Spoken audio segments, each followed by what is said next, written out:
para adorarmos a Ele na beleza da sua santidade e aprender mais da sua santa palavra, desfrutando também da comunhão com os nossos irmãos e irmãs na fé. Quero convidar você para juntos abrirmos a nossa Bíblia na carta de Paulo aos Gálatas. Nós vamos dar sequência à exposição da carta de Paulo aos Gálatas, que estamos fazendo, e desta feita vamos iniciar a exposição do capítulo 3 da carta de Paulo aos Gálatas. Para aqueles que nos visitam ou que nos acompanham na internet, nós utilizamos a versão Almeida Revista e atualizada. Gálatas capítulo 3, versos 1 ao 5. Primeira parte do capítulo. Gálatas capítulo 3, versos 1 ao 5.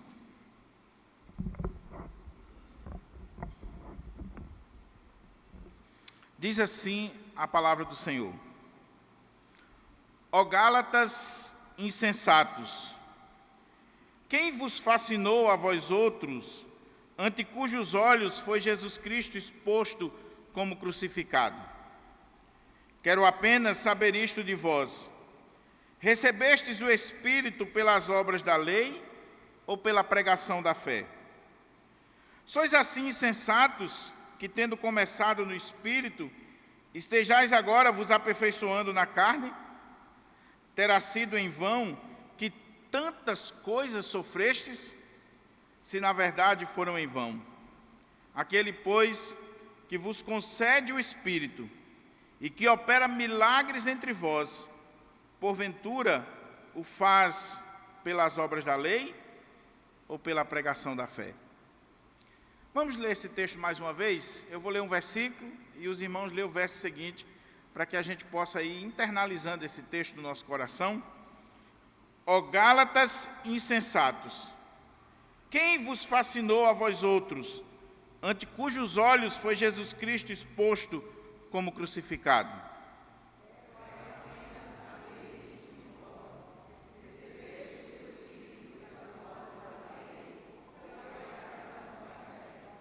Sois assim insensatos, que tendo começado no Espírito, estejais agora vos aperfeiçoando na carne?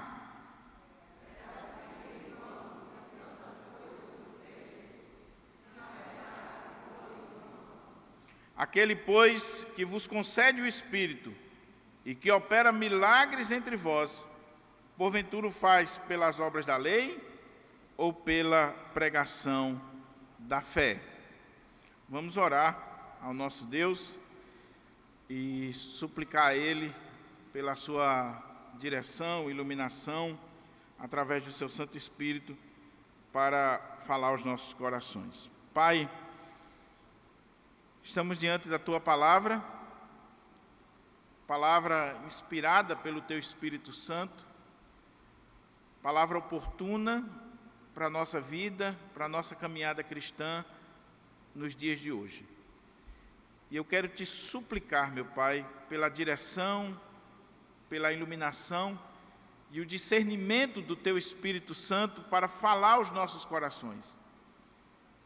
Fala ao nosso coração, Senhor, aquilo que nós precisamos e não pura e simplesmente o que nós queremos ouvir. Que esta igreja possa ser instruída na Tua palavra diuturnamente e que possamos crescer em graça, em fé, em conhecimento e amor diante do Senhor. É em Cristo que eu Te oro, meu Pai, suplicando que as palavras dos meus lábios e o meditar do meu coração sejam agradáveis na Tua presença, ó Senhor, rocha minha e redentor meu. Amém. Amém. Mantenha a sua Bíblia aberta, por favor, para que a gente possa considerar o texto sagrado. O tema da mensagem nesta manhã, baseado nesta perícope, é a postura de Paulo diante da insensatez dos Gálatas. A postura do apóstolo Paulo diante da insensatez dos Gálatas. Mas, à guisa de introdução, eu queria levantar algumas coisas para que a gente possa entender o texto. Alguém já disse, e creio eu que não estava errado, que a religião é o ópio do povo. É claro que tem todo um contexto para esta frase. A religião é o ópio do povo. Ópio no sentido de entorpecente, de algo que embriaga, que tira a razão, o senso, o siso da pessoa. E como eu disse, muito embora eu não veja essa frase como verdadeira em sua plenitude, quando o contexto é um contexto político, econômico, mas é fato que a religião, em muitos momentos, ela se tornou ou tem se tornado o ópio do povo, o entorpecente, a droga que tira a capacidade de raciocínio lógico do ser humano. Basta olhar para a história. E quando eu digo que concordo com essa frase, é preciso a gente entender muito bem que eu concordo porque a frase está falando da religião. E religião não tem nada a ver com o evangelho. Não confunda religião com o evangelho. O evangelho é o poder de Deus para a salvação de todo aquele que crê. O evangelho é a boa nova de salvação em Cristo Jesus. Então, o evangelho, o verdadeiro evangelho, nunca foi, nunca será a droga, o ópio do povo. Mas a religião, seja ela qual for, ela pode se tornar o ópio do povo. Basta olharmos para a história.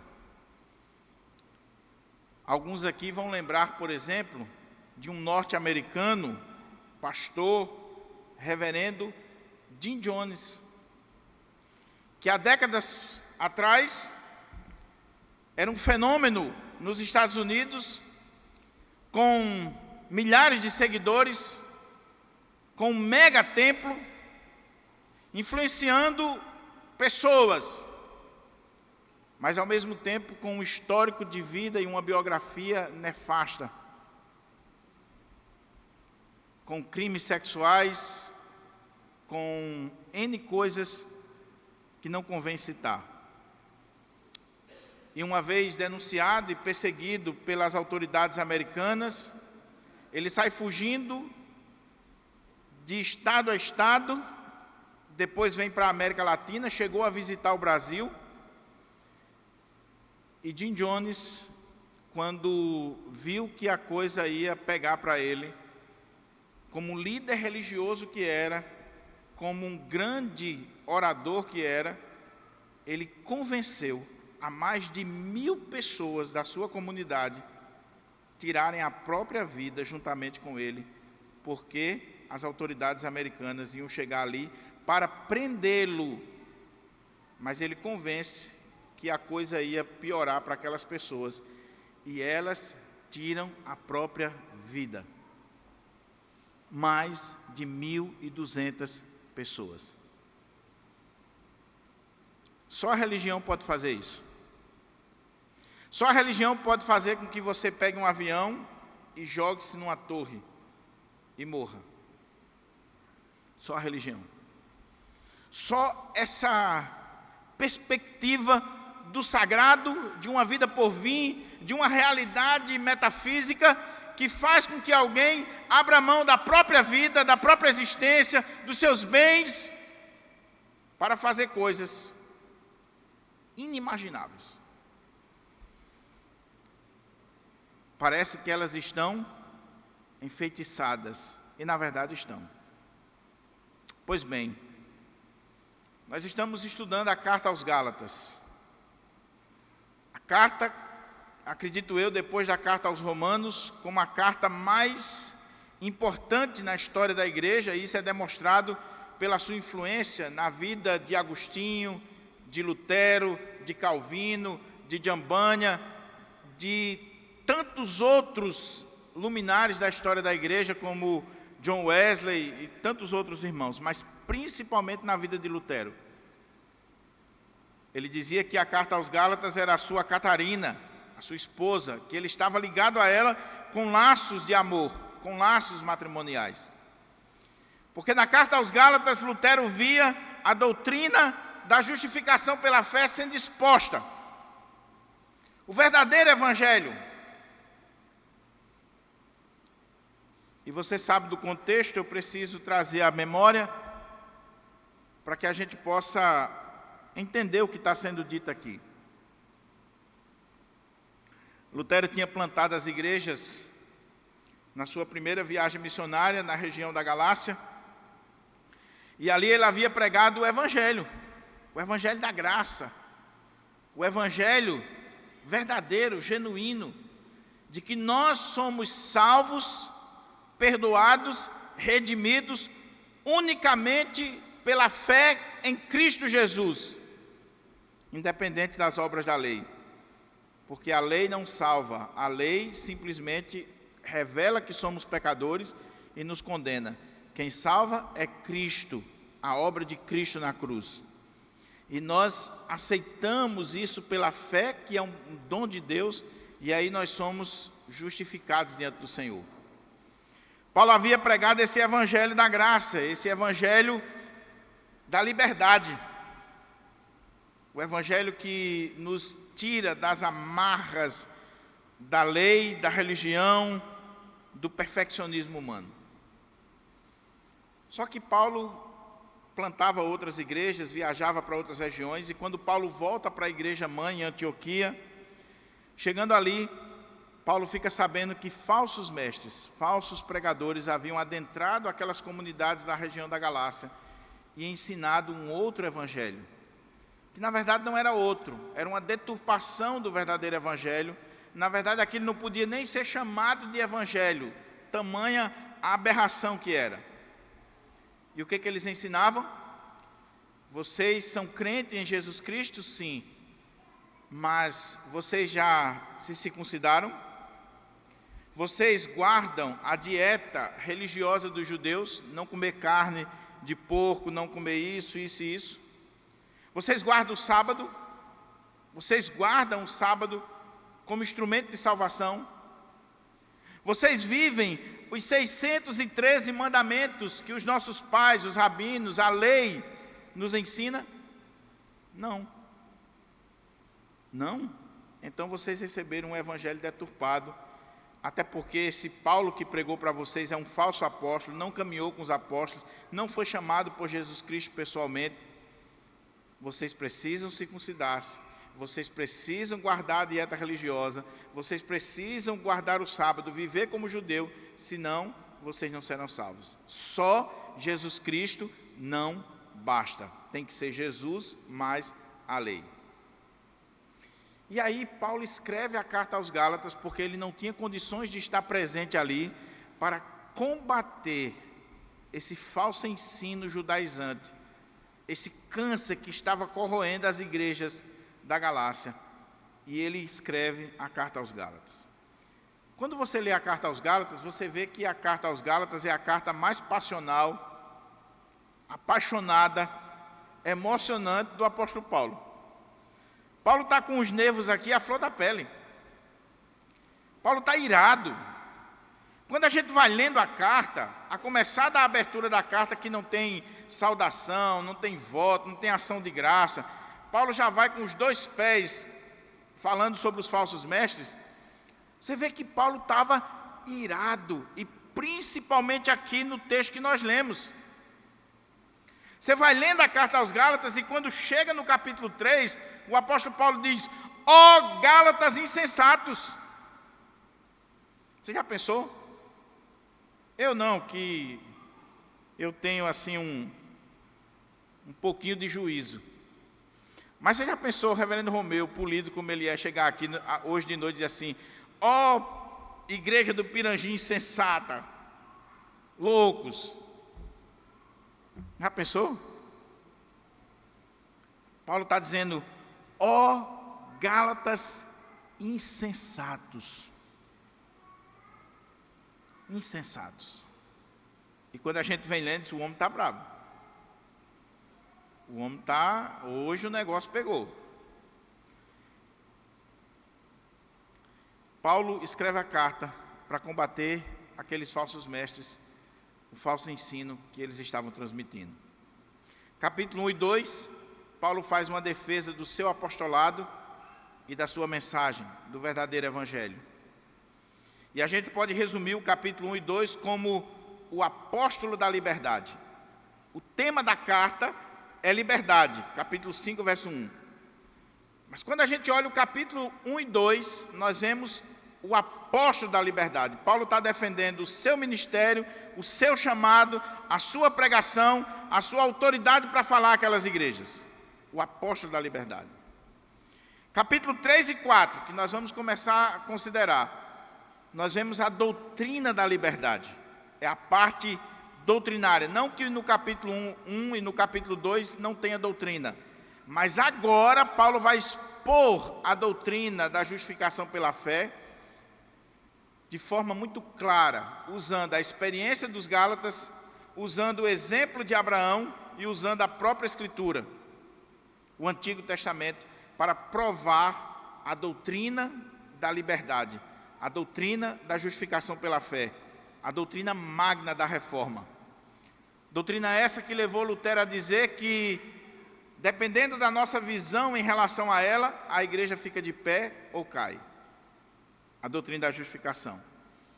E o capítulo 5 e 6 da carta aos Gálatas são os capítulos que nós poderíamos denominar de ética da liberdade. Após Paulo defender o seu apostolado no capítulo 1 e 2 e a sua mensagem, após Paulo, no capítulo 3 e 4, defender a doutrina da justificação pela fé, Paulo vai agora aplicar para a realidade cotidiana, para a vida daqueles irmãos, aqui no capítulo 5 e 6. E aí nós vamos ver a ética da liberdade. Como é que nós devemos andar, viver, nós que somos crentes em Jesus Cristo, justificados pela fé. Mas, pois bem, olha o que é que diz o texto, e à medida que a gente for lendo, nós vamos tentando explicar e aplicar para a nossa vida.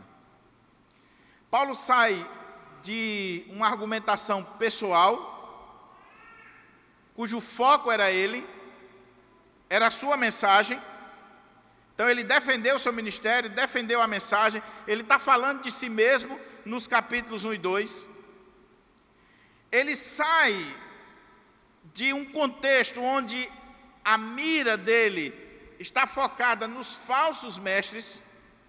Você vê no capítulo 1 e 2 que Paulo está focando nos falsos mestres, a ponto de Paulo ser muito rude, até mesmo com Pedro, que estava se deixando levar por essas ideias. Mas quando chega aqui no capítulo 3, Paulo se volta para os Gálatas, para a igreja dos Gálatas. Ele não vai falar mais de si mesmo, ele não vai diretamente apontar para os falsos mestres, ele vai apontar para a experiência pessoal dos Gálatas. Ele vai falar diretamente com eles. E aí, por isso que o tema do sermão é a postura de Paulo diante da insensatez dos Gálatas. Da insensatez. E quando a gente olha para o texto, meus irmãos, a gente vê que esse texto ele é regido, dominado por 5 perguntas retóricas. Você sabe muito bem que uma pergunta retórica é uma pergunta que não precisa você responder. A resposta já está embutida na pergunta. Paulo faz 5 perguntas para aquela igreja, para aqueles irmãos, emocionado, com o sangue fervendo nas veias, para tentar abrir a mente, a visão daqueles irmãos. E eu queria que, à medida que a gente for lendo, o Espírito Santo de Deus, é a minha oração, possa nos ajudar a ver que nós precisamos ter muito cuidado com religião, com falsos mestres. Nós precisamos ter muito cuidado para não sermos entorpecidos, embriagados, não estarmos sobre efeito de feitiço de quem quer que seja, pois isso revelaria uma insensatez fora do comum da nossa parte. Diz assim a palavra de Deus. Paulo começa com essa exclamação: ó Gálatas insensatos. E não tenha dúvida, a impressão que você teve e que eu tenho quando leio o texto é verdadeira. Paulo está irado. Paulo está brabo. Paulo não está aqui fazendo cócegas no coração daqueles irmãos, no ego daqueles irmãos. Paulo está falando com autoridade apostólica, com autoridade dada pelo Espírito Santo e extremamente emocionado com o que está acontecendo ali. A ponto de começar dizendo: ó Gálatas insensatos. Há uma discussão entre os comentaristas de que os Gálatas, a região da Galácia, aquele povo ali, era um povo já conhecido pela sua insensatez, do ponto de vista intelectual, acadêmico. Era um povo rude, era um povo complicado nesse aspecto. Traduzindo no nosso contexto aqui, eram jumentos. Podia dizer que era um povo burro. Mas não é nesse aspecto que Paulo está falando. Paulo não está dizendo aqui que eles são insensatos, nécios. E a palavra que ele utiliza aqui é a mesma palavra que Jesus utilizou para aqueles discípulos lá no caminho de Emaús, quando Jesus diz: ó tardos e nécios de coração, para compreender tudo que a respeito dele estava escrito na lei, nos profetas, no Antigo Testamento. Por mais que Jesus fosse explicando, o coração deles era um coração lerdo, tardio, nécio, insensato. E aqui não é uma questão de assentimento intelectual, de cultura acadêmica. Aqui fala mais de uma postura do coração, é algo espiritual. A insensatez aqui é uma insensatez espiritual, é uma burrice espiritual. Aquele povo conhecia o Evangelho intelectualmente, mas não tinha descido para o coração, a ponto deles se tornarem insensatos e abraçarem heresias. Então Paulo está dizendo: ó Gálatas insensatos, nécios, loucos, tardios de coração, gente atrasada para compreender as coisas. Ela escuta, ela lê, ela ouve os sermões, ela participa da escola dominical, ela participa do culto de doutrina, ela participa dos congressos, das conferências, mas é insensata, é lerda, é fácil de ser levada por qualquer falso mestre, por qualquer um que chegue e que diga palavras bonitas e que tenha uma postura diferenciada, ela é levada. Então Paulo diz: que insensatez é essa? Que postura é essa de vocês, Gálatas? Ó Gálatas insensatos.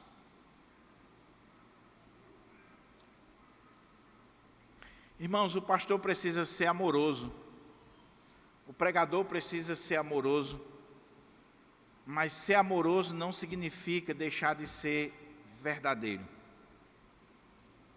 Lendo o comentário de Lutero desse texto, Lutero diz que Paulo está irado, Paulo está completamente emocionado com essa situação, e Paulo está sendo duro com a igreja dos Gálatas, com aquelas igrejas da Galácia, Antioquia da Pside, Icônio, Listra e Derbe. E aí Lutero usa um exemplo interessante. Ele usa o exemplo de um pai verdadeiro. O pai, quando ele está irado com o filho, ele chega até a dizer coisa com o filho que não deveria dizer. Você é um jumento, Ou você é um burro. Agora vai outro dizer isso com o filho dele. Vai outro. Por quê? Muitas vezes ele está usando uma palavra forte, ele está dizendo isso. Mas é preciso você entender que o que está por trás é o amor. É o amor de um pai, de uma mãe, que muitas vezes usa palavras que ferem, que dói, que machuca. Mas é preciso ter muito amor para fazer isso. E ele não aceita ninguém fazer aquilo ali. A mãe, o pai, ele diz, mas vai outro dizer. Vai dizer com o filho dela que ele é burro, que ele é feio, que ele é aquilo. Vai dizer. Aí Lutero traz para cá e diz, Paulo é esse pastor amoroso, que está sendo duro com a igreja, que não aceitaria que ninguém fizesse isso que ele está fazendo, mas ele é o pai espiritual daquela igreja, e ele está falando com amor, com vida, com responsabilidade. Ó Gálatas insensatos. Irmãos, muito cuidado com pastores que só querem agradar, que só querem passar a mão na sua cabeça, que não repreende, que não chama atenção, que não é duro muitas vezes. E eu digo para você que é a maioria dos pastores, com medo de perder a sua reputação, seu salário, a igreja, de perder amizades, eles não têm coragem de confrontar a igreja, de confrontar o povo, de confrontar o pecado da igreja, principalmente quando esse pecado está nos setores da igreja que tem uma influência política. Pessoas que mandam, que dominam. Aí os pastores vão só elogiar, só mamão com açúcar. Ele nunca confronta. Cuidado, se você está diante de um pastor ou de um pregador que nunca confrontou você, você pode estar diante de um falso profeta. De um falso profeta, que está mais interessado no seu dinheiro, nos seus bens, na lã e na gordura das ovelhas do que na vida delas. Porque quando nós estamos interessados na vida das pessoas, na salvação das pessoas, nós vamos agir com amor, nós vamos ter momentos de elogio, mas nós vamos ter momentos também onde nós podemos chegar até esse ponto. Que loucura é essa que você está fazendo? Que insensatez é essa? Que doideira é essa? Que insensatez tomou conta da vida de vocês? Ó Gálatas insensatos. Ó Gálatas insensatos. Mas o que provocou isso em Paulo? Por que Paulo está assim, meus irmãos? Olha como é que ele diz. Ó Gálatas insensatos, quem vos fascinou a vós outros, ante cujos olhos foi Jesus Cristo exposto como crucificado? O que está mexendo com Paulo? O que está fazendo o coração de Paulo bater mais forte? E que Paulo vai usar palavras fortes nesse texto. Fortíssimas. Primeiro ele usa a palavra insensatos. Lerdos, nécios, loucos. Tardios de coração. Não do ponto de vista intelectual, mas espiritual. Espiritualmente, vocês são lerdos, insensatos. Vocês estão tomados de insensatez. Por quê? Aí ele vai usar outra palavra fortíssima, que faz com que os comentaristas, os estudiosos, principalmente reformados, tenham até uma certa duvidazinha, por que Paulo colocou essa palavra aqui? Porque Paulo vai dizer, quem vos fascinou? E eu não sei se você tem outra versão aí na sua Bíblia, mas, se eu não estou enganado, a NVI coloca como quem vos enfeitiçou. Que foi que enfeitiçou vocês? E isso intriga os estudiosos, porque Paulo acreditava em feitiço? Que doideira é essa, Paulo acreditando em feitiço? Que feitiço pega em crente? E se você for olhar a palavra no original, piora mais ainda. Porque a palavra no original é quem colocou um olho grande sobre você. Irmãos, os nossos pais nordestinos, eles tinham cada ditado que era tirado dos textos mais eruditos que a gente não imagina. Lembra no interior? Tem uns bacanas aqui que já nasceu na capital. Sabe o que é leite numa caixinha, nunca viu uma vaca. Acha que leite dá numa caixinha. Mas quem é do interior sabe muito bem, os nossos pais, nossos avós, dizendo, menino, cuidado com o olho grande. Né? As mães dizendo, olha, a vizinha está com o olho grande aqui em casa, por isso que a gente não prospera. Não tem nada, só um pote com água, mas tem um olho grande ali. Olho grande. Paulo está dizendo, quem foi que colocou o olho grande em vocês, que enfeitiçou vocês, que fez a cabeça de vocês a tal ponto de vocês cometerem uma insensatez dessa? Ó Gálatas insensatos, quem vos fascinou a vós outros, ante cujos olhos foi Jesus Cristo exposto como crucificado? O que Paulo está dizendo aqui? Preste atenção, meus irmãos, que isso aqui é muito sério. E é mais atual do que a gente imagina. Paulo chegou ali na região da Galácia e ele pregou o Evangelho. Ele não foi ali contar história. Paulo não era um contador de história, com fundo moral, com ilustraçãozinha. Porque tem muito pastor que é um contador de história. Ele é um reservatório de histórias.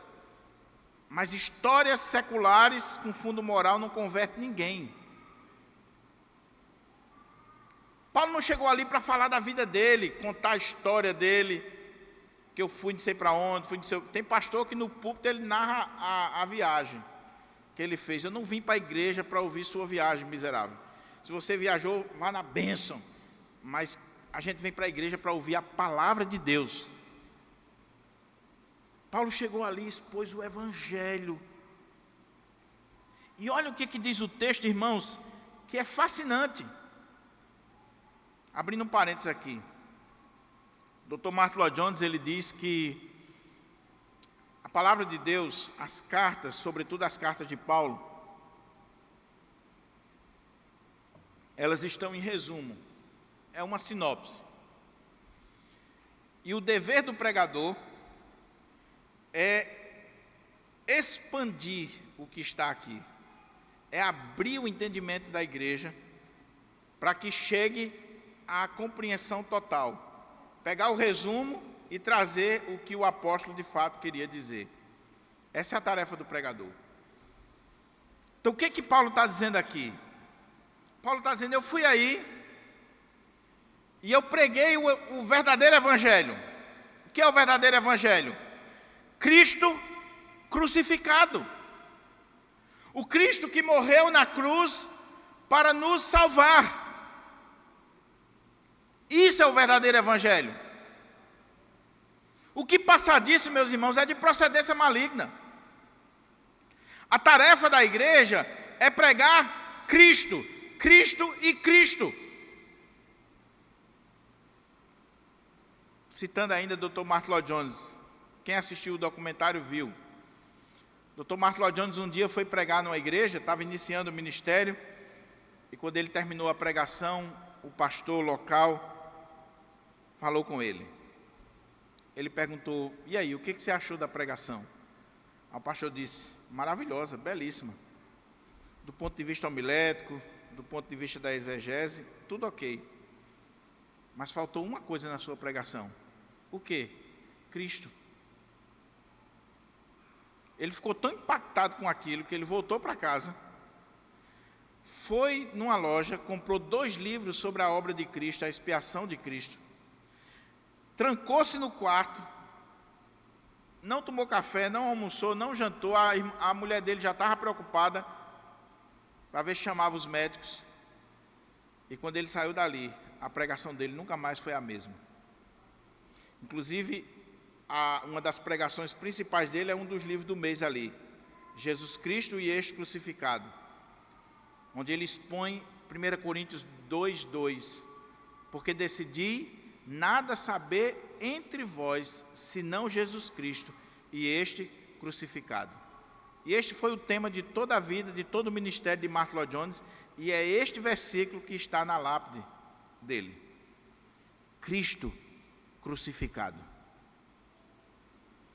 Nós não somos chamados para pregar filosofia no púlpito, nós não somos chamados para pregar psicologia, nós não somos chamados para pregar ciências sociais, ciências políticas, para falar de direita, de esquerda. Nós somos chamados para subir no púlpito e pregar Cristo, Cristo, Cristo crucificado, o Cristo que morreu por mim e por você. E foi isso que Paulo fez ali. Ele não foi pregar a lei de Moisés, ele não foi pregar normas de homens, ele pregou Jesus. E veja que coisa Paulo coloca aqui. O que aconteceu com vocês, Gálatas? Ó Gálatas insensatos, quem vos enfeitiçou? Quem jogou um olho grande sobre vocês? Quem fez isso com vocês? Ante cujos olhos foi Jesus Cristo exposto como crucificado. Como assim? Como é que Cristo foi exposto como crucificado diante daquele povo? E a palavra exposto aqui, uma das derivações dela é grafia. A ideia era os comunicados oficiais que eram escritos, os editais que eram escritos e publicados para que multidões vissem. Anúncios. Só que aqui não é apenas um edital que foi colocado na parede. Aqui é algo que foi feito com maestria e que foi pintado ali com muita clareza. Um outdoor com imagem linda e que descreve perfeitamente o que o autor está querendo dizer.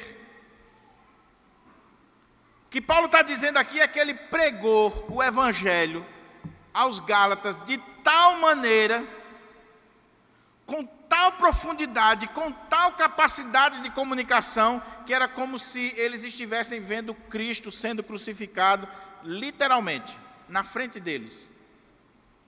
Tamanha a exposição que Paulo fez da obra de Cristo. Eles estavam vendo Cristo ser crucificado. Isso levou alguém a dizer que o bom pregador é aquele que, através da sua fala, ele tem a capacidade de criar imagens na sua mente. O bom pregador não precisa estar passando slide aqui. O bom pregador é aquele que faz o slide na sua cabeça, cria a imagem na sua cabeça, faz você pensar, faz você ser transferido para aquela realidade. Esse é um bom pregador. Spurgeon era assim. Spurgeon estava falando e quando ele começava a ilustrar, quando ele começava a contar uma história, você era transferido para aquela história. Foi isso que Paulo fez com a obra do Calvário. Paulo pregou de tal forma o Evangelho que ele colocou Cristo diante daquelas pessoas, o Cristo crucificado. Faz-me lembrar de Jonathan Edwards, que quando pregava o seu sermão Pecadores nas mãos de um Deus irado, e quando ele falava que aquele espaço poderia se abrir e aquelas pessoas caírem no inferno, as pessoas se agarravam aos bancos, aquelas irmãs com a unha mais aguçada, penetrando.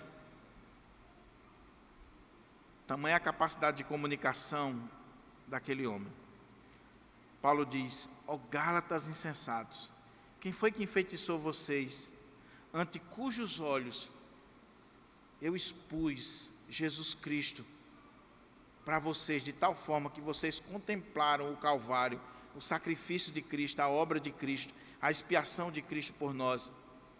O que foi que aconteceu com vocês? Essa é a primeira coisa que Paulo está levantando. Eu expus o Evangelho para vocês. Meus irmãos, como nós precisamos de pregadores que exponham Cristo dessa forma para nós.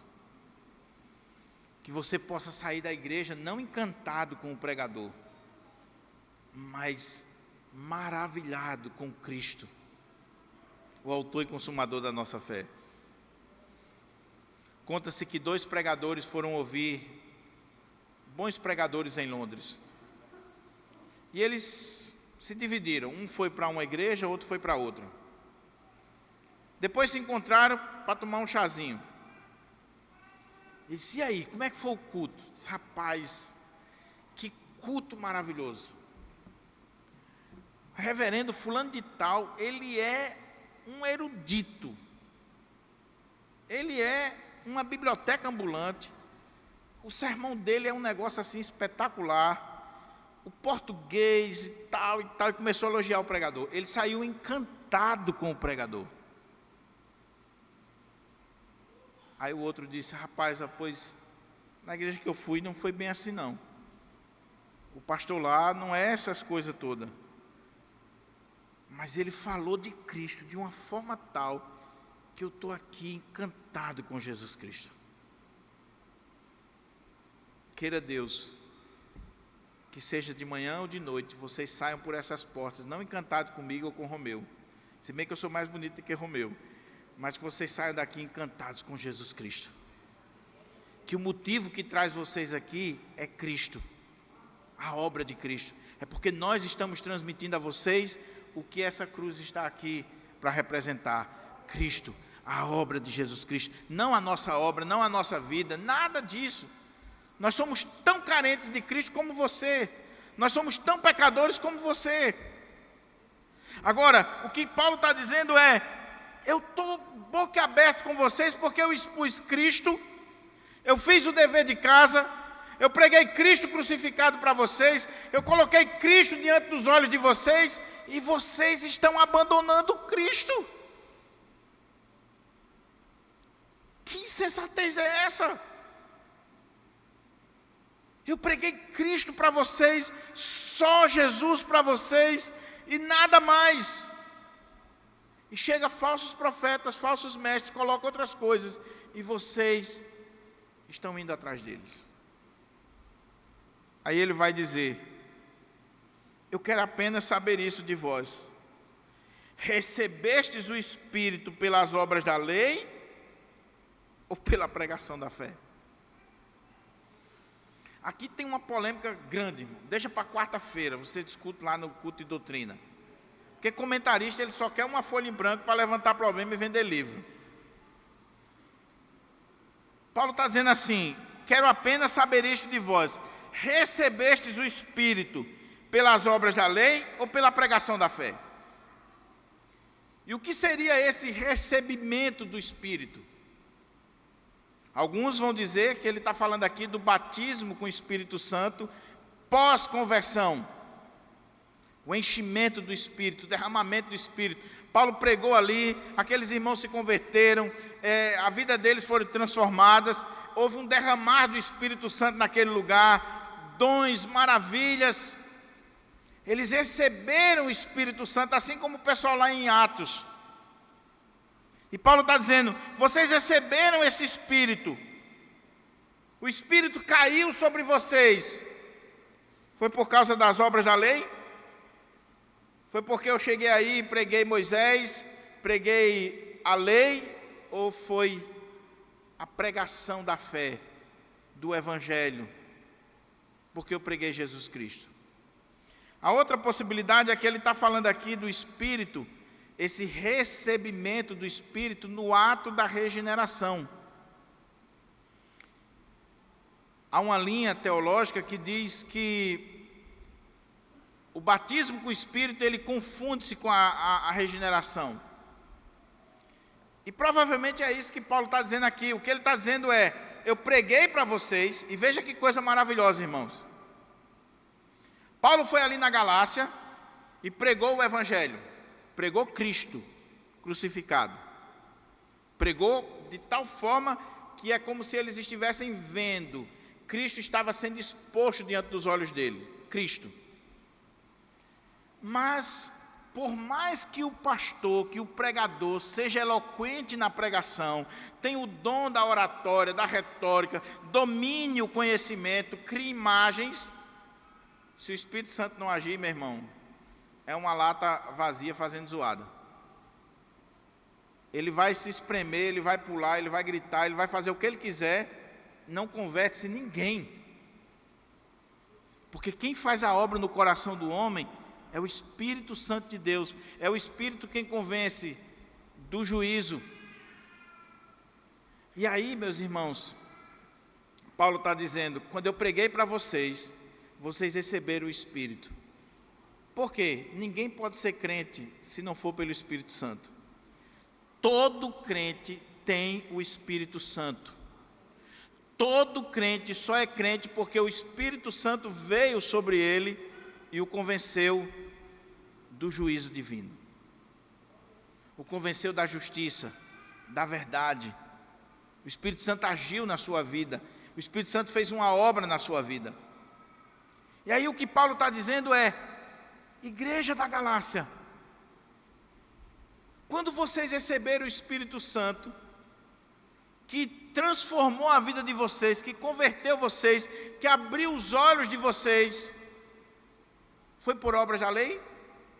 Foi porque vocês foram circuncidados? Porque vocês estavam guardando o sábado? Porque vocês estavam vivendo de acordo com a dieta religiosa dos judeus? Eu nem ensinei isso para vocês, eu preguei Cristo. E uma vez que eu preguei Cristo para vocês, os olhos espirituais de vocês foram abertos e através do Espírito Santo vocês foram convertidos. Foram convertidos. Charles Spurgeon, na sua série de sermões, que foi publicada no Brasil como Lições aos Meus Alunos, que eram os sermões que ele pregava para os formandos lá da sua academia, do seu seminário de formação de pastores. Os primeiros sermões que Spurgeon prega é sobre a importância do Espírito Santo na vida do ministro. Nós precisamos do Espírito Santo. Nós precisamos clamar pelo Espírito Santo. Porque sem o Espírito Santo, isso aqui, meus irmãos, vira um clubinho, e um clubinho de terceira categoria. Sem o Espírito Santo, todas as nossas pregações, todo louvor, toda reunião, todos os trabalhos da igreja, é um clubinho de terceira categoria. Porque tem gente que faz coisa aí melhor do que nós. Melhor do que nós. Agora, quando o Espírito Santo está presente, ele age de forma tal na vida da igreja, na vida do povo, que mesmo o pastor sendo simples, mesmo o grupo de louvor sendo simples, mesmo a comunidade sendo simples, quando o evangelho é pregado na sua simplicidade, Cristo e acabou, ponto final, o Espírito Santo salva vidas, transforma famílias e faz com que a comunidade cresça. Só que Paulo está estupefato porque aqueles irmãos haviam recebido o Espírito. Ou, como sinônimo da regeneração, que isso aqui é um fato, ou também Paulo estaria falando dessa segunda experiência, desse batismo, que eu deixo para a discussão, depois vocês perguntam a Romeu. A posição de Martin Lloyd Jones, que acreditava numa segunda bênção, no batismo com o Espírito Santo, como uma segunda bênção pós-regeneração, como um revestimento de poder para a proclamação do Evangelho, e a posição de John Stott, que diz que não, batismo com o Espírito Santo confunde com a regeneração. São dois gigantes pensando assim. Dr. Augusto Nicodemos tem um livro chamado Cheios do Espírito, onde ele expõe Efésios 5:18, e no final do livro ele coloca as duas posições, de John Stott de um lado, de Martin Lloyd Jones do outro, e fica a discussão se você quiser pagar para a gente um jantar hoje à noite, lá no Caicó, né, Rev? Aí a gente explica para vocês, tá bom? Mas independente de qual seja a posição aqui, o que Paulo está dizendo é, vocês receberam o Espírito, não por obras da lei. Então por que vocês estão voltando para a lei? Que insensatez é essa? Que loucura é essa? Sois assim insensatos? Será que vocês são insensatos? Mais uma vez. Não bastou a primeira. Sois assim insensatos, que tendo começado no Espírito, estejais agora vos aperfeiçoando na carne. Deixa eu fazer uma pergunta para você aqui. Quem aqui quer ser perfeito em Cristo? Não tenha medo não. A perfeição aqui é maduro. Um crente maduro, um crente perfeito, um crente uma pessoa que ora mais, que lê a Bíblia, que jejuma, que dá o seu dízimo e oferta, que não traz sua esposa, que é um bom funcionário, uma pessoa que quer viver uma vida de maturidade, uma vida perfeita, uma vida para a glória de Deus. Quem aqui quer? Quer isso? Poucas pessoas. Então você quer continuar vivendo essa vidazinha michuruca e vagabunda? Meia boca. O que Paulo está dizendo aqui? É fato, irmãos, brincadeiras à parte, que todos nós queremos viver uma vida de perfeição ou de maturidade, crescer na fé. É claro que a gente quer. Não é à toa que o ano iniciou, você fez um voto. Esse ano eu vou ler a Bíblia, de Gênesis a Apocalipse, eu vou ser um dizimista fiel, eu vou frequentar todos os cultos. É porque geralmente é só as coisas espirituais, né? A gente faz essa dicotomia entre sagrado e profano. Você deve fazer um voto também. Eu vou chegar no horário do meu trabalho, eu vou cumprir as minhas tarefas, eu vou para a escola, eu vou fazer isso, vou fazer aquilo. Faça esse voto também, não é só ler a Bíblia, não. Mas onde é que está o problema dos Gálatas aqui, que Paulo ficou estupefato e está chamando eles de insensato? É que os Gálatas estão querendo crescer em maturidade, viver uma vida madura, uma vida perfeita, uma vida que de fato glorifique a Deus, guardando as obras da lei. E cá entre nós, meus irmãos, ainda hoje é assim. Na igreja do Pirangi, para não falar das outras. Eu e o reverendo Romeu não, que já é de casa, já está conhecido, é farinha conhecida. O pastor local, o povo acha que ele já está ultrapassado. É igual filho com os pais. Não, você não sabe nada não, pai, mãe, você não sabe nada não. É de casa, está ultrapassado. Mas vamos trazer os bacanão para cá. Aí ele vem e prega um sermão, às vezes é metade do que a gente prega. Mas pregou um sermão e vamos ter um momento de perguntas e respostas.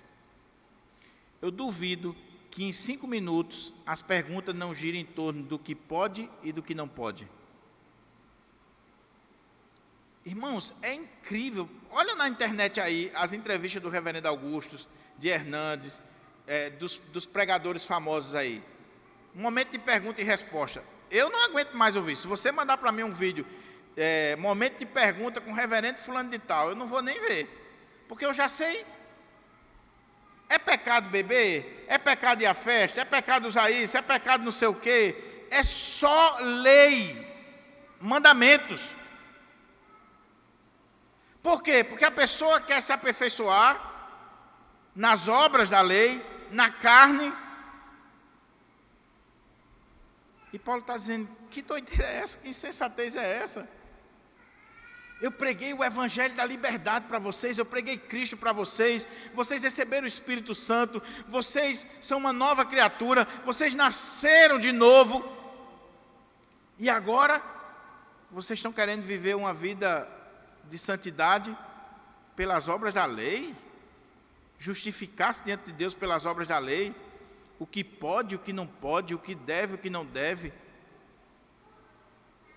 Que insensatez é essa? Sois assim tão insensatos? Meus irmãos, basta a gente olhar para as denominações brasileiras e para muito que está sendo dito aí, para a gente ver a insensatez. Já falei aqui, na década de 90 tinha uma denominação no Brasil que era pecado usar óculos espelhado, na época o óculos espelhado estava no auge, paletó lascado no meio.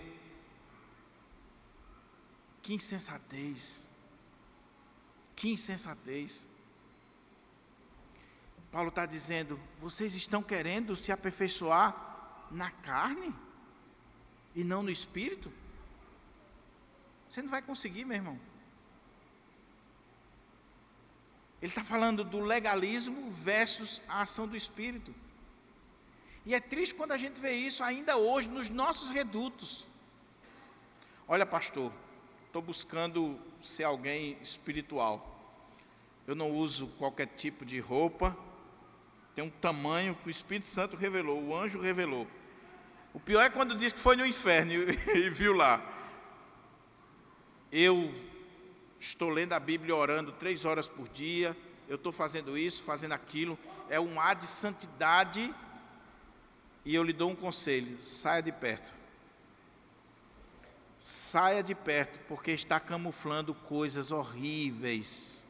Horríveis. Porque nós não temos poder contra a sensualidade.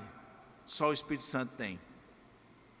Então, quando você viu uma irmãzinha que não vai nem no salão, o cabelo está... aquela santidade, aquele estilo de vida monástico ou de convento, aquela... Tenha cuidado, meu irmão. Tenha cuidado. Quando você vê aquele pastor que está querendo mostrar que ele é mais santo que todo mundo, que ele é isso, que ele é aquilo, tenha cuidado. Paulo está dizendo, não queira se aperfeiçoar na carne, não queira. Cá entre nós, só eu ou você já fez isso? Quantos votos você já fez que não cumpriu?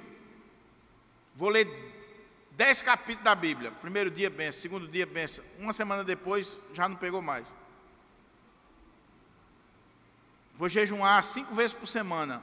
Não faça voto de tolo. O que Paulo está dizendo é, você quer viver, meu irmão? Viva no Espírito, que ele vai discutir no capítulo 5. Andar no Espírito.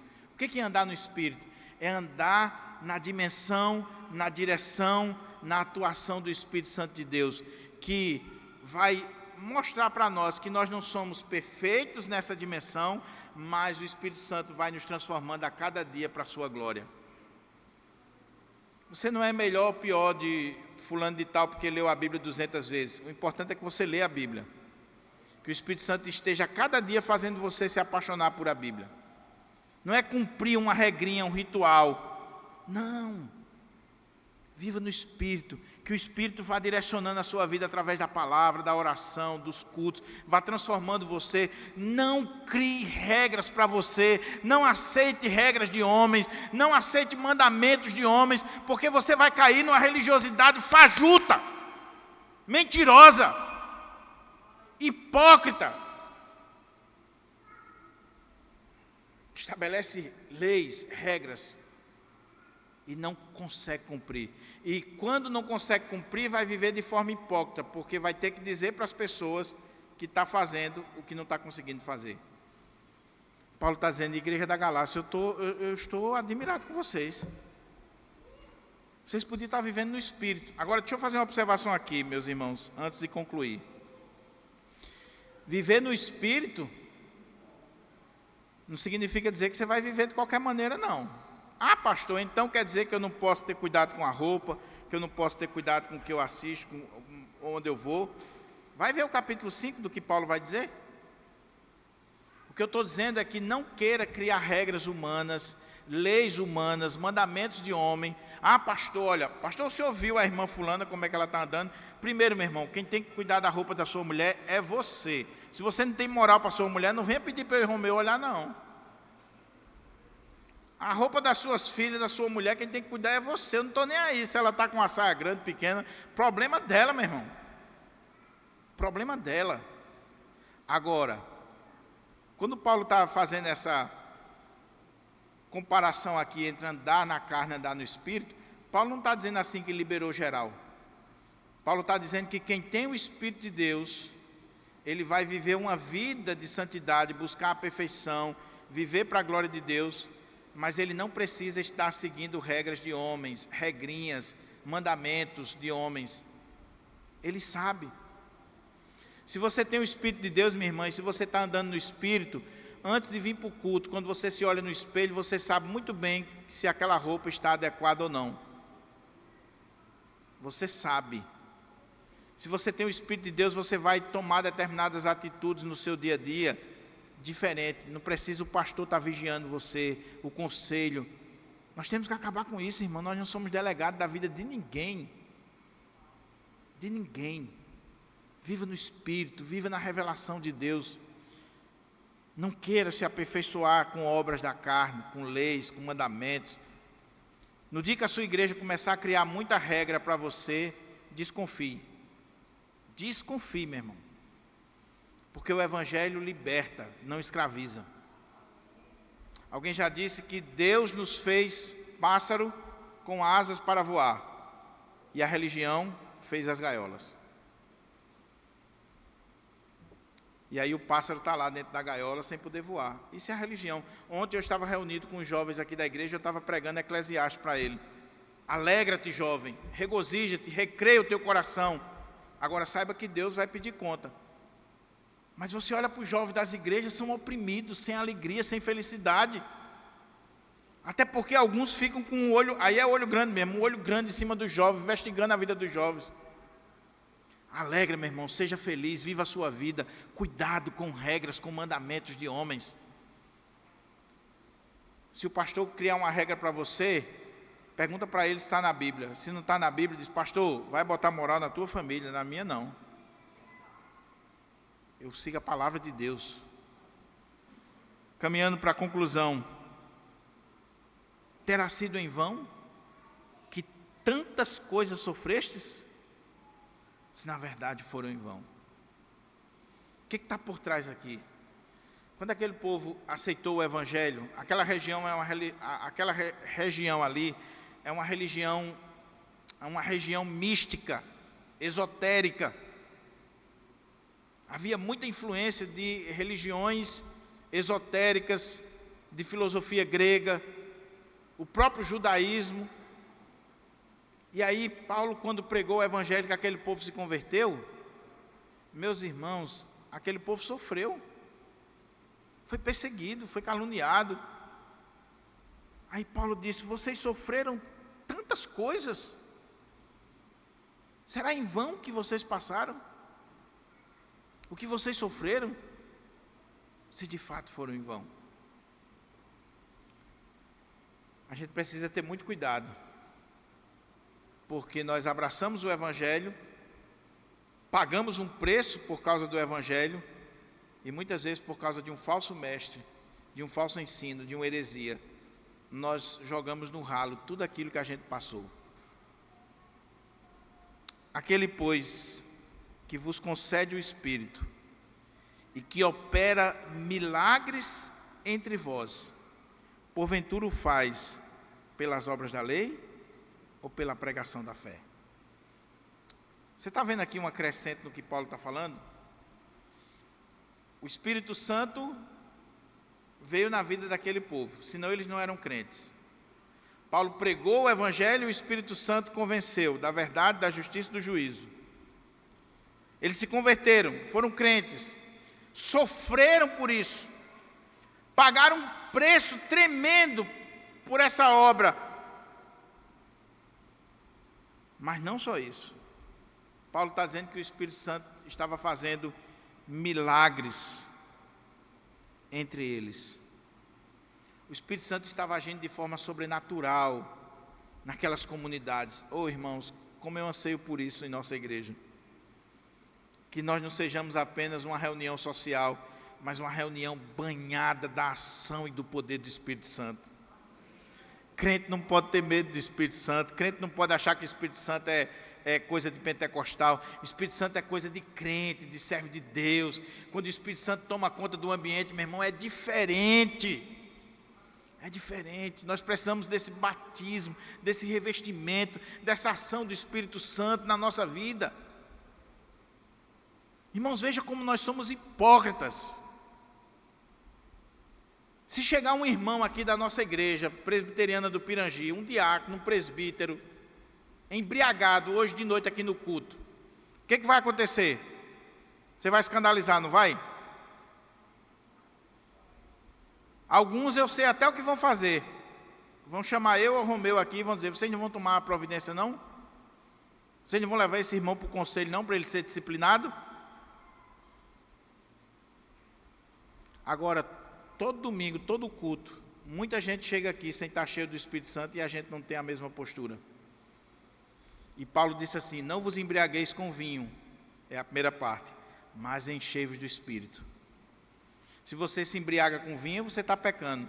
Mas se você também não está cheio do Espírito, você está pecando. Deveria ser disciplinado do mesmo jeito. Que Deus nos ajude a buscarmos o Espírito, para vermos sinais, maravilhas, milagres em nosso meio, para que a nossa pregação não seja um discurso vazio, para que o louvor não seja apenas uma música, para que o ambiente não seja apenas um ambiente social, mas um ambiente tomado pela presença de Deus, pela ação de Deus, onde vai existir curas, milagres, libertação, onde vidas serão salvas, onde a pessoa vai entrar aqui e ela vai sentir algo diferente nesse lugar. Mas não, as pessoas entram muitas vezes nas nossas igrejas e não faz diferença de ter entrado em outros locais, não. Mas quando a pessoa entra aqui e o Espírito Santo está pairando nesse lugar, operando sinais e maravilhas, a coisa é diferente. Vocês viram no documentário aqui sobre o Dr. Martyn Lloyd-Jones? Quando ele era pastor lá em Sandfield, lá no país de Gales, uma igrejinha pequena.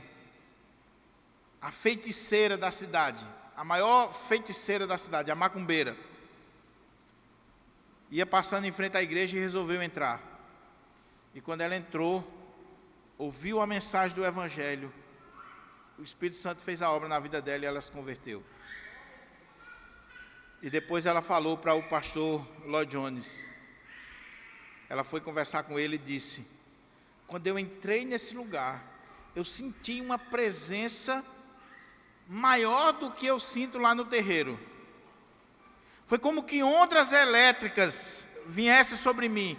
Era um poder extraordinário sobre a minha vida. Eu já tinha sentido isso antes, mas esse poder agora era puro.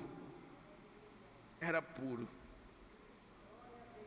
Oh, meus irmãos, as pessoas precisam entrar aqui e não ficar encantadas com o templo, com a beleza, com os ar-condicionados, com o paletó do pastor. As pessoas precisam entrar aqui e o coração delas ser tocado pelo Espírito Santo de Deus. Aí Paulo diz: o Espírito Santo está fazendo milagres. E ele está fazendo milagre entre vocês porque eu preguei Moisés?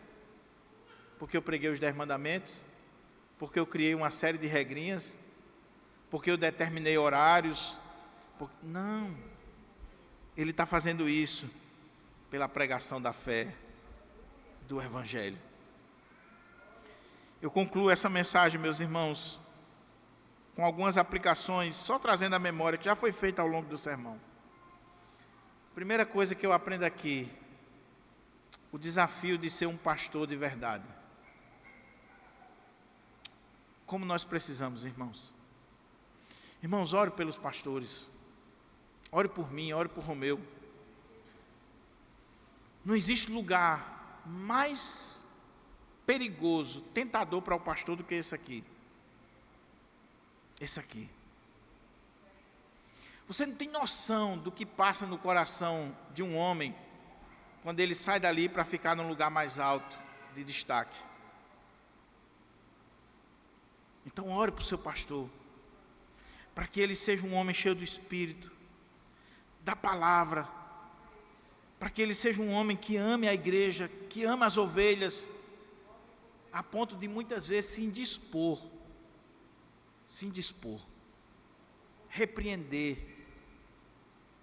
ter a coragem de dizer assim: insensatos. João Calvino se colocou diante do púlpito da igreja, do altar da igreja, quando libertinos quiseram tomar a ceia. Quase morre gente. Ele disse: aqui não, só por cima do meu cadáver. Isso é um pastor. Mas está assim de pastores, entre aspas, falso profeta, que para agradar o povo, para ter a maioria, negociam a fé. Ele não está nem aí com você, meu irmão, que você se dane. Deixa o dízimo aqui e viva a sua vida do jeito que você quiser. Você está com 2 mulheres, mas também está bom, você trocou a de 40 por 2 de 20. Qual o problema, meu irmão? Está na bênção. O importante é que você venha à igreja. Isso não é um verdadeiro pastor. O verdadeiro pastor é aquele que vai chegar para você e dizer: meu irmão, eu lhe amo em Cristo Jesus, mas meu irmão, a sua postura está errada, você está errado, não faça isso, volte para sua esposa, construa a sua vida. O verdadeiro pastor é aquele que sobe no púlpito e diz: meus irmãos, eu sou tão pecador quanto vocês, mas meus irmãos, o caminho que vocês estão tomando está errado. Está errado, não vamos por esse caminho. Paulo é esse pastor. Segunda coisa, meus irmãos, anseie por essa pregação, dos pastores aos membros. Não queira que nós venhamos nos tornar coach, psicólogos de meia boca. Não exija de mim, nem do reverendo Romeu, que a gente venha aqui dar show de filosofia, de psicologia, de empreendedorismo. Não, irmãos. Não, nós somos pastores, e quando você vem para a igreja, você deve ouvir da boca do seu pastor o Evangelho, Cristo. Você quer aprender sobre empreendedorismo? Vá para o Senac, vai fazer um curso do Senac, e muitos devem fazer. Agora aqui no púlpito da igreja do Pirangi, é Cristo, Cristo e Cristo. Mas não é somente o pastor que tem que ser apaixonado pela pregação cristocêntrica. A igreja precisa ser apaixonada pela pregação cristocêntrica. Cristo. Terceira aplicação. Ô meu querido irmão, o Espírito Santo já fez uma obra na sua vida. Você até já pagou um preço por isso. Cuidado para você não abrir mão da fé por causa de novidades. Os falsos mestres, eles estão por aí. E vão arrastando, vão levando as pessoas. E às vezes a gente diz assim: meu Deus, o que aconteceu com fulano? Eu discipulei, estava na igreja, estava bem, agora está numa seita. Hoje existe o fenômeno da volta ao catolicismo pelos evangélicos. Pastores. Na nossa nação tem pastor presbiteriano voltando para o catolicismo e fazendo live e metendo pau na igreja presbiteriana. E aí você olha assim e diz: meu Deus, o cara passou pelo conselho, pelo presbitério, 4 anos de seminário, talvez era um fumaça lá no seminário. Pastor 10, 15, 20 anos e voltou para o catolicismo. Que insensatez é essa? Mas não é só ele não, muitos membros. Gente que está na igreja presbiteriana, que prega o verdadeiro evangelho, aí de repente está numa igreja legalista. E você olha para a pessoa, você não conhece mais. Ou então voltou para o mundão, voltou para outras religiões. Cuidado, meu irmão, não seja enfeitiçado. Cuidado com o que você lê, o que você escuta, o que você assiste, para onde você vai. Cuidado com o que está entrando aí na sua cabeça. E deturpando o evangelho, e tirando o evangelho. Meu irmão, quando você estiver ouvindo um pregador, aqui em Pirangi, eu, Romeu, quem quer que seja, aqui. Seja um bereano, além de ser presbiteriano, avalie, examine, se o que está sendo dito é palavra de Deus. Se ele leu, interpretou da forma correta e está aplicando corretamente. Mas se você chega na igreja, você não examina, você está encantado só com a retórica, com a oratória do pastor? Examine, meu irmão, para você não cair da fé. Para você não cair da fé. E por último, que Deus nos ajude, meus irmãos, para que nós não venhamos a sermos conhecidos pela nossa insensatez, mas pela nossa firmeza no evangelho. Meus irmãos, se um dia a igreja presbiteriana se afastar do evangelho, ou começar a aprovar algumas coisas, como por exemplo a igreja presbiteriana dos Estados Unidos, já aprovou, a nossa mãe, nós temos que dizer não, não. Nós não vamos ser insensatos. Que Deus nos ajude, que a palavra do Senhor seja aplicada em nosso coração, e que a igreja do Pirangi não seja uma igreja insensata, mas uma igreja madura, uma igreja firme, uma igreja comprometida com a palavra, uma igreja comprometida com a oração, cujos pastores, presbíteros, diáconos, oficiais da igreja são verdadeiros guardiões da fé, da doutrina e protegem a igreja dos falsos mestres em Cristo Jesus. Amém? Vamos ficar de pé, passa a palavra ao reverendo Romeu.